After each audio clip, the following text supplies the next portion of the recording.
what he has seen with his own eyes 2 miles down under ice are hieroglyphs that archaeologists that he was in, that was the mission. Imagine standing on 2 miles of solid ice, only to discover a hidden entrance leading to a warm, perfectly preserved complex. This is not a theory. It is the first-hand account of a special operations officer who claims he was there. It was lighted from the inside, but we could not find the source of light. It was a lime green in color. The walls were lined with what I call hieroglyphics. He describes a facility filled with living machinery and star maps that point to origins far beyond Earth. It is not that simple, though. The entities that built it may still be watching. We are peeling back the layers of the Antarctic mystery in search of the truth. The investigator who wouldn't stop asking. Linda Moulton Howe is a Stanford-educated communicator. She earned multiple awards, including regional Emmy Awards for documentaries exposing issues such as water contamination, radiation hazards, and public health risks. Linda Moulton Howe, an investigative journalist who won a regional Emmy Award in 1981 for her documentary A Strange Harvest, which examined unexplained livestock deaths in Colorado. Her work shifted toward classified military programs, bringing her into contact with retired personnel who claimed knowledge of discoveries in Antarctica. For more than 4 decades, Linda Moulton Howe built a reputation as a meticulous investigator of subjects most journalists wouldn't touch. What set Howe apart was not that she chased strange stories. It was that the strange stories kept finding her. Ranchers called her because law enforcement wouldn't. Military personnel reached out quietly, often years after retirement when the risk felt lower, but the weight of silence had become unbearable. Over time, a pattern emerged. Very different people from very different backgrounds telling fragments of stories that didn't quite fit together but also didn't contradict each other. As her work moved further from mainstream acceptance, the pressure increased. Invitations to speak disappeared. Networks stopped returning calls. Former colleagues distanced themselves. Over the years, Howe repeatedly hinted that some of her most important information could not yet be released. Not because it was speculative, but because sources were still alive, still bound by oaths, still afraid. She described being shown things she could not film, taken to places she could not name, and warned explicitly about consequences. These weren't dramatic threats delivered in dark rooms. They were calm procedural warnings, the kind given by people who didn't need to raise their voices to be taken seriously. Among those hints, one location surfaced again and again in fragmented remarks and guarded language: Antarctica. Not the Antarctica of penguins and research stations, but a version of the continent most people never think about. A place governed by international treaties, restricted airspace, and a level of military interest that far exceeds what is publicly acknowledged. She spoke about anomalies, about technology that didn't match timelines, about discoveries made and then quietly reclassified.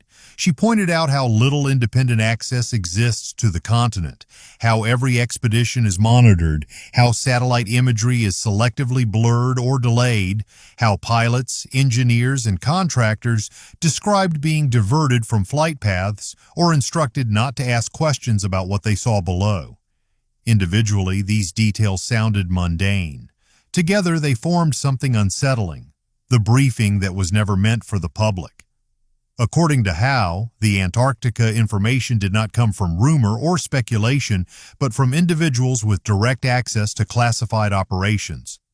She described closed-door briefings with military and intelligence-linked sources who spoke only after years of retirement and only under strict conditions. Antarctica does contain extensive volcanic systems. Mount Erebus is among the world's most active volcanoes, and the continent has numerous dormant volcanic sites.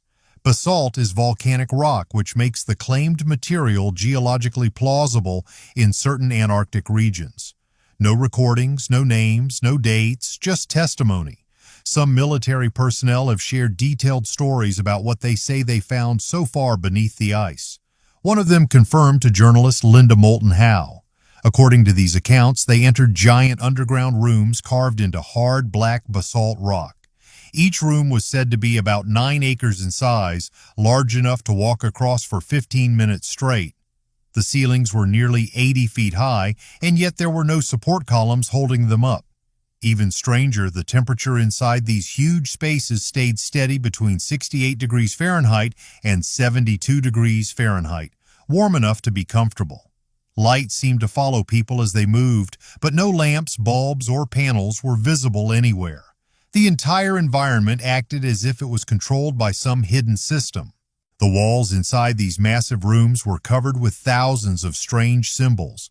Archaeologists brought in to examine them said the markings looked partly like Mayan writing and partly like Egyptian script, yet they matched neither language. Every symbol had been carved into the stone at the exact same depth, 7 centimeters, across walls rising nearly 40 feet high. There were no visible tool marks anywhere. Scientists claimed the only way to create such flawless patterns would require a form of technology capable of altering stone at a molecular level, almost as if software had been programmed directly into the walls. People who spoke about these missions also described the entrances to the underground complex as highly unusual. One team traveled to Antarctica aboard an aircraft carrier, then flew by helicopter to a remote base before crossing the ice in half-track vehicles toward a glacier. There, they discovered an octagon-shaped entrance built into the ice that descended deep below the surface. Another group reportedly entered through a submarine. According to them, the vessel moved into a massive opening beneath the ice without using a standard airlock, something normally impossible at those depths. What makes these stories so unsettling is not only what they describe, but the calm way they are told. No panic, no dramatic exaggeration. Only details explain the same way engineers or pilots discuss machinery they have operated for years. Measurements remembered, temperatures recorded, routes recalled. These are not the behaviors of people inventing fantasies. They are the behaviors of people describing experiences they believe truly happened. Yet none of it appears in any public record. No official documents, no declassified videos, no photographs released decades later, only quiet testimony repeated by individuals who insist the truth remains hidden, not because it is fragile, but because it is deeply destabilizing. Antarctica may be concealing evidence of a level of intelligence, engineering, and control that does not fit within accepted human history. In the end, what makes these accounts stay in people's minds is not the impossibility of the claims, but the uneasy space between plausibility and proof. Antarctica is fully capable, geologically, of concealing enormous underground structures, and the witness accounts carry the precision of trained professionals rather than the disorder of fiction. Still, the lack of records, images, or identifiable names leaves the entire story trapped between belief and doubt. If these testimonies are fabricated, they form one of the most detailed and remarkably consistent myths ever shared in silence. But if they are true, then Antarctica is far more than a frozen continent. It becomes a sealed archive hiding something profoundly disruptive, evidence of knowledge, engineering, or intelligence that forces humanity to rethink how much of its past has been lost, buried, or intentionally hidden from view. Critics attempted to question her credibility by asking things like, why did she remain silent if she knew about this earlier? Or by doubting whether she was telling the truth at all. But Linda Moulton Howe did not stay silent because she lacked evidence. She remained careful because the magnitude of what she uncovered demanded restraint. The information she encountered did not come from rumors or anonymous sources, but from individuals directly connected to classified systems, people fully aware of where the invisible boundaries existed and what happened when those boundaries were crossed. Speaking too openly would not simply have threatened her reputation, it could have endangered lives, careers, and operations still protected by secrecy, oaths, and law. Howe learned that some truths are not buried through force, but through responsibility. Through the understanding that revealing them too soon could destroy trust, provoke denial instead of understanding, and guarantee the story would never be believed when the right time finally arrived. Those who claim to know too much about Antarctica, about what exists beneath the ice, or outside the approved narratives, rarely describe open threats. Instead, they describe something far more unsettling. When people begin speaking Pressure's that way, so quiet, it means it time almost has feels finally become voluntary. stronger than fear. Timing matters for practical reasons as well. Security clearances eventually expire, non-disclosure agreements reach their limits, and professional consequences fade after retirement. Many disclosures involving classified programs surface late in life when legal and career risks are far smaller. Those who wait this long are often accused of seeking attention or losing touch with reality. Why speak now? Why not earlier when it mattered more? But that question misunderstands how power works. Earlier in someone's career, speaking out can risk everything: employment, reputation, and legal consequences.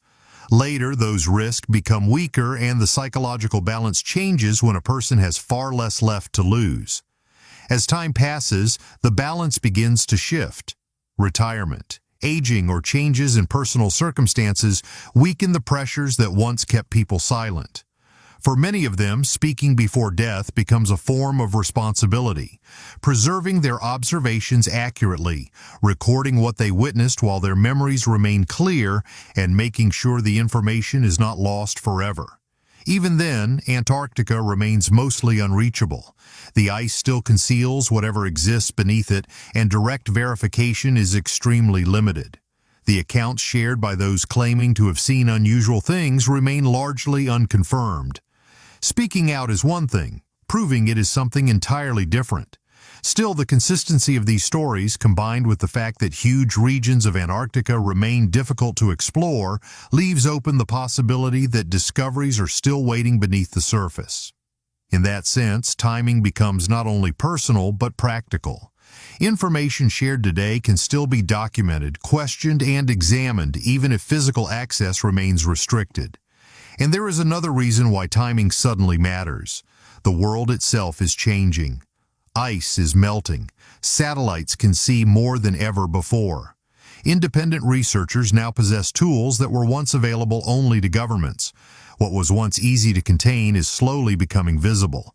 Those who have known these things for years may realize that disclosure is approaching with or without them. Speaking now is not only a confession, but also a way of positioning themselves, a way of saying they tried to reveal the truth before silence lost its power. It is not about creating drama. It is about choosing truth over comfort, once comfort no longer guarantees protection, and refusing to let an entire lifetime of silence become the final version of the story. Because death does not erase knowledge, it only decides who will carry that knowledge forward. It only decides who carries it next. And for some people, timing becomes everything. Pressure's so when they quiet, understand it almost that if they feels remain voluntary. silent any longer. A suggestion to stop investigating, a reminder about funding, a passing comment about family, a career suddenly hanging on the edge of collapse. They come to understand that survival carries a price, and that price is silence. The warnings always seem to follow the same pattern. Antarctica intensifies this reality because of its isolation. At the bottom of the world, there are no outsiders, no independent witnesses. Everyone depends on the same supply chains, the same transportation systems, the same authority structures. If you become cut off there, you are completely cut off, and everyone understands it. The warnings do not need repeating. Those who eventually speak out, sometimes years or decades later, often describe the same emotional aftermath: guilt, fear, and the feeling of an unfinished obligation. They waited until retirement, illness, or the final stages of life before breaking their silence, not because the truth had become safer, but because they no longer had as much left to lose. According to these accounts, the most powerful deterrent is not direct punishment, but constant pressure and quiet observation. Survival in this situation is not about heroism, it is about being human. People choose their families over revelations, stability over isolation, life over truth. And silence, in that sense, eventually weakens. It fades over time. The people who once enforced the warnings retire, disappear, or lose influence. The ice begins to melt. Technology advances. Information leaks. and those who carried the burden of knowing slowly realized that silence never truly protected the truth. It only postponed it. The warnings worked for a while. They kept people silent and records untouched, but they could never erase what had already been witnessed. And now, as more voices emerge from the shadows, the question is no longer whether the silence was imposed, but whether it can still continue. "Before I die" is not dramatic language. It is a deadline created by mortality itself. Seismic imaging When people and satellite begin thermal speaking that scans way, it have means all been time used has to finally discover become stronger subglacial than lakes, volcanic systems, and buried mountain ranges beneath Antarctica. If 9-acre chambers truly existed, if temperatures consistently stayed between 68 and 72 degrees Fahrenheit, and if entrances cut through ice and rock at specific locations, those features should produce detectable signals. And yet, no confirmed evidence has appeared in the public domain. There are no verified photographs, no released radar scans revealing enormous artificial chambers, and no recovered rock samples showing carving precision beyond known human technology. No engineering reports have leaked, no whistleblower documents have surfaced, and no independent confirmation has emerged from the thousands of scientists who live and work across Antarctica through international research programs. Antarctica is not an abandoned or unexplored wasteland. Researchers from dozens of countries operate scientific stations there, using advanced equipment while working under systems of peer review and shared data. The absence of public confirmation from this worldwide scientific community is not a minor issue some people, for these timing claims. becomes everything It is when the they central understand that problem if they surrounding remain them. silent any At the longer, the truth may continue without them, stripped of context, misunderstood, or buried beneath ridicule. To speak before death is to reclaim ownership of the story, to say, "This is what I witnessed, this is what I knew, and this is the moment I decided to stop remaining silent." Yet even as more voices begin to speak, the ice still stands like a vault, concealing whatever lies beneath it. Why does the ice still prevail? So, what can we really conclude about Linda Moulton Howe's claims? The first and most important point is that the accounts she presents are not vague or symbolic. They are highly detailed. They describe chambers with specific dimensions carved into a particular type of rock beneath a known continent, existing within a stable temperature range. These are not mystical visions or abstract ideas. They are direct claims about the physical world. In theory, such claims can be tested.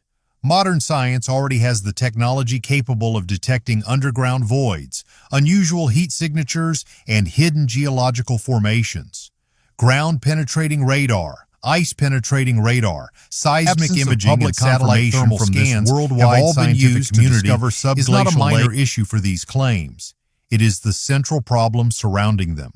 At the same time, absence of evidence is not necessarily evidence of absence.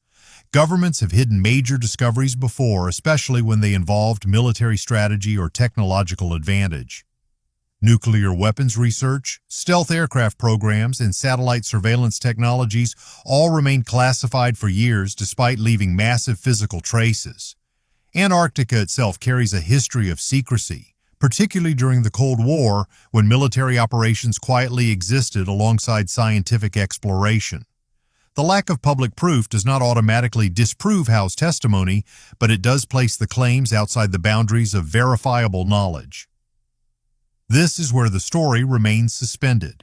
The accounts depend entirely on anonymous sources without identifiable names, dates, or physical evidence. Even sincere testimony remains the weakest form of proof. Memory can fail, perception can be influenced, and unverifiable stories cannot be independently confirmed. Still, there is a reason these accounts continue to survive. The details remain surprisingly consistent across different witnesses. Enormous underground chambers, smooth black stone, precise geometric construction, stable temperatures, and environments that appear intentionally controlled. For now, Howe's Antarctica claims exist somewhere between speculation and investigation.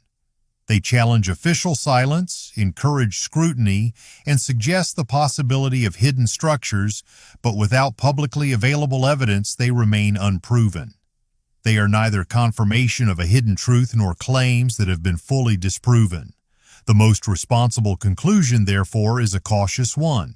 Howe's work preserves testimony that may someday gain context through future discoveries or may ultimately be understood as the product of secrecy culture and belief systems formed in the absence of transparency. Until physical evidence appears, until structures are detected, samples are studied, or documents are released, the claims remain unverified. They continue to exist where mystery often survives, in the space between what can be imagined, what can be spoken, and what can actually be proven. Thank you for watching this video. Be sure to share your thoughts in the comments below. Leave a like if you enjoyed the video and subscribe so you do not miss more stories about mysterious discoveries. See you in the next video. Goodbye.